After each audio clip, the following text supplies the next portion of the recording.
કચેરીઓ નેતા 5 વર્ષ પછી મોહલ્લામાં વોટ માંગવા આવી રહ્યા છે. આ ભિખારીઓ વોટ માંગવા આવી રહ્યા છે. જો કઈ રીતે આવી રહ્યા છે. આ નાબાલિગ માસૂમ બચ્ચાઓને પણ લઈને આવી રહ્યા છે.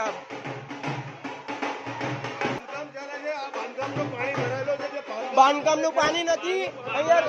આ પૂછો એ ભાઈ મોબાઈલ નહીં ચાલ અહીંયા પૂછો लेडीजों ने बांधकामનું पानी છે કે ए भाई शांति से बात कर, शांति से बात कर, शांति से बात कर. बांधकाम का पानी नहीं है, बांधकाम का पानी नहीं है.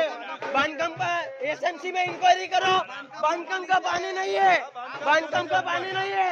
આ બાંધકામનું ખોટી રીતે કહેવામાં આવે છે. તમે ભ્રષ્ટાચારીઓ છો. પૂછો અહીંયા બધાને પૂછો અહીંયા. हाँ पूछो बधाने पूछो. आ बांधकामનું પાણી નથી. આ બાંધ